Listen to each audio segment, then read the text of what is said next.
Peshonamdagi o'sha qizil kozni har safar ko'rganimda, miyamning ichida kimningdir sovuq kulgisi eshitilardi. Men o'zimni boshqarishni yo'qotib borayotgan edim. Qo'llarim o'zimga bo'ysunmay, dahlizdagi kozgu parchalarini terib, ularni birma-bir devorga yopishtira boshladim. Go'yo men singan eshikni qaytadan yigayotgandek edim. Oxirgi parcha o'z joyiga tushganda, kozgu yana butun holiga qaytdi. Lekin endi u oddiy kozgu emas edi. U zulmat dunyosiga ochilgan ulkan darvoza kabi porlardi.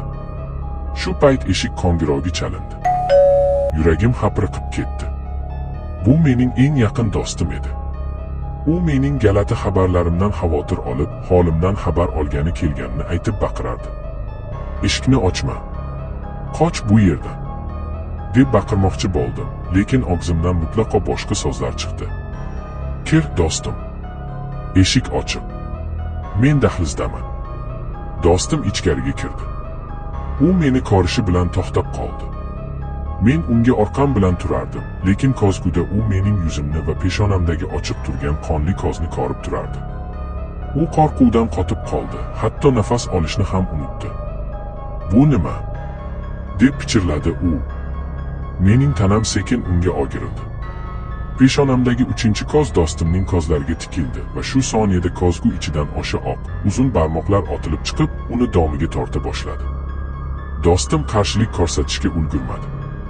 U kozgu ichiga singib ketayotganida men peshonamdagi o'g'riq pasayganini his qildim. Oxirgi lahzada 3-koz do'stimning peshonasiga otdi va u kozguning teskari dunyosida qoldi. Men esa nihoyat o'z tanamga to'liq ega bo'ldim. Lekin bu ozodlik emas, balki bitim edi. Kozgu oldidan uzoqlashayotganimda xonadagi hamma shisha buyumlarda, derazada, stakanlarda, hatto telefonim ekranida ham minglab qizil kozlar ochilib, menga qarab pichirladi. "Sen yaxshi ishlading. Endi navbatdagi qurbonni kutamiz." Men tushunib yetdim, men qutulmagan edim.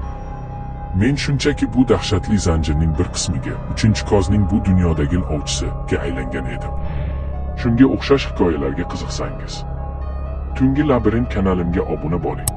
Men sizlar uchun mistik janridagi hikoyalarni joylab boraman.